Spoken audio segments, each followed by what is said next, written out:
ये फिलहाल आपके लिए इंडेक्स के लेवल्स और निफ्टी बैंक के भी, लेकिन फटाफट से यूपीएल के नंबर्स इस बीच आ रहे हैं वीरू, उस पर फोकस करते हैं। कंसिडरिंग ये एक स्टॉक है जो काफ़ी क्लोजली वायदे बाजार के जानकार भी दरअसल और हमारे दर्शक भी ट्रैक करते हैं। पहले तो एक मुनाफा आया है, ये एक बड़ा पॉजिटिव है क्योंकि इस बार भी एक लॉस हम एक्सपेक्ट कर रहे थे। 356 करोड़ का लॉस का अनुमान था, उसके सामने एक प्रॉफिट का फिगर आया 40 करोड़ का। इसमें एक वन टाइम गेन है 100 करोड़ का, एक टैक्स एक्सपेंस 100 करोड़ के आसपास तक का है। टैक्स एक्सपेंस तो अलग रखिए आप, वन टाइम गेन 105 करोड़ का, तो उसकी वजह से हम देख रहे हैं वो प्रॉफिट का फिगर। अब आइए आप रेवेन्यू पर, तो वहां पर आपको क्लैरिटी दिखाई देगी। रेवेन्यू कंपनी का 14,000 करोड़ के ऊपर 11,720 करोड़ का अनुमान था, तो उससे कहीं गुना ज्यादा, इनफैक्ट 3,000 करोड़ का एक बीट देखने को मिल रहा है इस नंबर में। ऑपरेशनली नतीजे बहुत मजबूत हैं। 1932 करोड़ का एबिटा कंपनी ने डिलीवर किया है, जहां पर 1200 करोड़ का अनुमान था।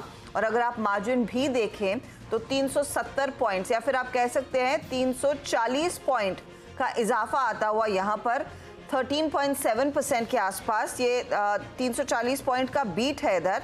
10.3% मार्केट अनुमान लगा रहा था, तो यहाँ पर प्रॉफिट तो एक आया है ही, उसके सामने कंपनी ने ऑपरेशनली बहुत ही स्ट्रॉन्ग परफॉर्मेंस दिखाया है, इसीलिए वो स्टॉक बात करते करते 6% अचानक इसमें बहुत तगड़ी तेजी आ गई है।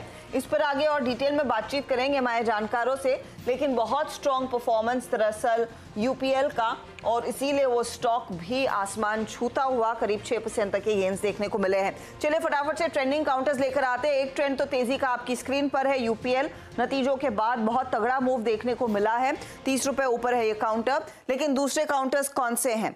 तो सिप्ला में आज एक अच्छा खासा मोमेंटम, 4% ऊपर Asian paint, Divi's lab, HDFC life जैसे स्टॉक्स में हम देख रहे हैं अच्छी तेजी बन रही है। मिड कैप साइड पर भी निचले लेवल से क्योंकि रिकवरी आई है, तो यहाँ पर भी कई सारे ट्रेड्स हैं जो दरअसल तेजी में बैठे हैं। एबीबी इंडिया आज का स्टार परफॉर्मर, नतीजे अच्छे। इसके साथ ही सीमेंस के नंबर्स कल आएंगे, उससे पहले एक अच्छी खासी प्री पोजिशनिंग हो गई है एबीबी से कुछ क्यू लेकर।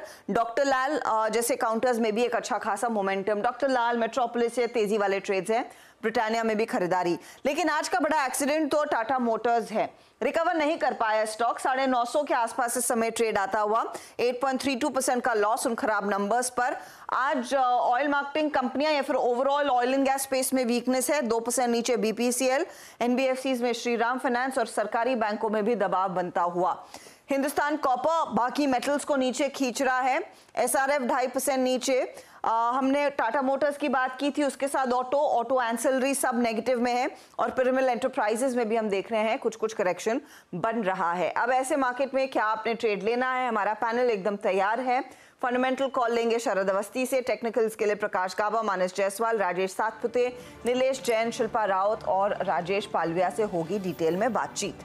बात फिर होगी राहुल शर्मा से भी, जेएम फाइनेंशियल के एनालिस्ट, उनसे समझेंगे कि इंडिया विक्स में जो उबाल आया था वो क्या इंडिकेशन दे रहा है और इस समय मार्केट में क्या अप्रोच होना चाहिए। नितिन स्पिनर्स के एमडी से भी आगे बात करेंगे नतीजों पर।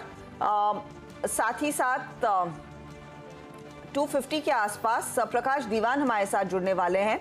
यतिन आपको बताएंगे बीटीएसटी, एसटीबीटी ट्रेड्स, ये सब होगा रेडार पर, और कल आने वाले नतीजों पर भी होगी बातचीत, जिसमें भारती एयरटेल बिग बॉय है जिसके नंबर्स आने वाले हैं। अजीमस जैसे मैं मेंशन कर रही थी उसके भी नतीजे आएंगे, उस पर भी बात करनी चाहिए। ठीक है, तो ये है फिलहाल अब तक की स्थिति की तैयारी, लेकिन पहले यूपीएल और शरद को जोड़ लेते हैं। शरद, नंबर्स कैसे लगे? टॉप लाइन पे तो सर्टेनली बीट है मेरे हिसाब से, EBITDA लेवल पे भी much better than expected numbers हैं। तो जो थियोरी पे मैं पिछले शायद 3-6 महीनों से लगातार बात कर रहा हूँ